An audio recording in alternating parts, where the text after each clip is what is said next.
یەکێک لە گروپە هەرە تایبەت و جوانەکانی ڕۆژهەڵات کە هیچ گروپی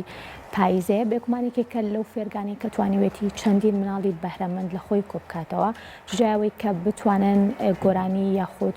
بابەتە فۆلکلۆر ڕەسەنە کوردەکان جارێکی تر بپارێزن و هەمیشە هەوڵ ئەیەن کە کار لەسەر ئەوە بکەن کە بەشێک لە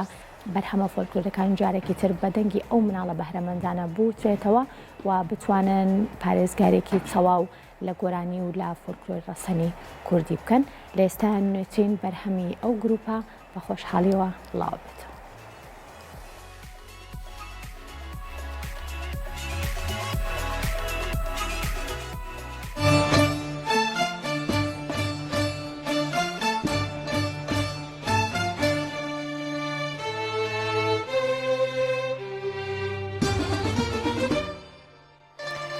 گروپی پایزەی ڕۆژهەڵاتی کوردستان نوێترین بەرهەمی خۆیان بڵاو کردێتەوە کە دووبارە وتنەوەی گۆرانی زمانی کوردیە کە یەکێکە لە گۆرانیەکانی ئارامتیگران بەدەنگی ژیار قوڕیشی. گۆرانیەکە بە هەر چوار شێوەزاری کرمانجی، سۆرانی هەورامی کەلهۆریە و مێلۆدیەکەی لەلایەن ئارامتیگرانەوە بۆ جانداوە و دابشکردنی لەلایەن فەرهاد مەحموود زادەوەی و میکس و ماسترینگیشی لەلایەن شەهباز شاهین پورەوە بۆ کرا و دەرهێنانی کارەکەش لەلایەن سلێمان ڕەحیمیەوە بۆ ئەنجامیراوە. گروپی موزیکی پایزە ئەکادیمیایەکی هونەریە و لە شاری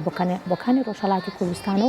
فێرگەیەکە هانی مناڵان دەدات بۆ ئەوەی ئاشنا بن بە هونەری نەتەوەکەی خوان و بتوانن ئەو گۆرانی و موزیکە ڕەسەنانەی کە تایبەتن بە کورد و کورد خاوەنداریەتیەکەن بەرزڕای بگرن و بیهێڵنەوە لە گوێ بیسەرانیانە.